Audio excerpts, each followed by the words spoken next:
வணக்கம். இன்று பதிவில் நான் பார்க்க போகிறது இழந்த பொருளை மீட்டு கொடுக்கும் திருக்கொடியலூரில் உள்ள யமதர்மராஜா ஆலயத்தை பற்றி இப்பதிவில் பார்க்கலாங்க. இந்த கோவிலுக்கு சென்று இந்த எளிய பரிகாரத்தை செய்ய தங்கள் பொருளை யார் ஏமாற்றினார்களோ அது ஒரு சில நாட்களிலேயே தங்களுக்கு கிடைத்துவிடுங்க. பரிகாரம் என்பது தங்கள் வேண்டுதல் நிறைவேறியதுக்கு பிறகு செய்ய வேண்டியதுங்க. வீடியோவை ஸ்கிப் பண்ணாமல் பாருங்கள். எங்களுடைய அனைத்து பதிவுகளும் தங்களுக்கு கிடைக்க சப்ஸ்கிரைப் என்ற பட்டனை கிளிக் செய்யுங்க.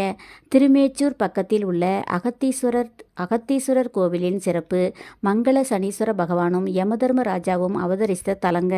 இந்த கோவிலில் தங்களுடைய பொருள் ஏதாவது திருட்டு போனாலோ அல்லது யாராவது தங்கள் பொருளை வாங்கி ஏமாற்றி விட்டாலோ அதை ஒரு பேப்பரில் கோரிக்கையாக எழுதி இங்கு யமதர்மராஜாவுடைய பாதத்தில் வைத்து சங்கல்பம் வைத்துவிட்டு சென்றால் ஒரு சில நாட்களிலேயே ஏமாற்றியவர்கள் கொண்டு வந்து கொடுத்து விடுவார்கள். அதாவது தங்கள் இழந்த பொருள் தங்களுக்கு ஒரு சில நாட்களிலேயே கிடைத்துவிடும் என்பது உண்மைங்க.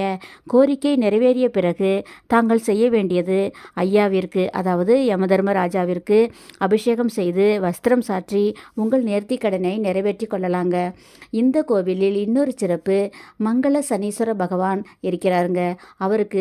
அவருக்கு குரு பைரவர் நேருக்கு நேர் இருக்காருங்க. இந்த கோவிலில் முதலில் அகத்தீஸ்வரரை வழிபாடு செய்த பிறகு யமதர்மராஜாவை வழிபாடு செய்து பிறகு சனீஸ்வர பகவானை வழிபாடு செய்யணுங்க. பிறகு பைரவரை வழிபட்டு வெளியே வரணுங்க. தாங்கள் இழந்த பொருளை பெற இந்த கோவிலுக்கு வந்து இந்த முறைப்படி வழிபாடு செய்யுங்க. இதை உங்கள் நண்பர்களுக்கும் உறவினர்களுக்கும் ஷேர் பண்ணுங்க. இந்த பதிவு தங்களுக்கு பயனுள்ளதாக இருந்தால் ஒரு லைக் பண்ணுங்க, சப்ஸ்கிரைப் பண்ணுங்க, வீடியோவை ஷேர் பண்ணுங்க. நன்றி.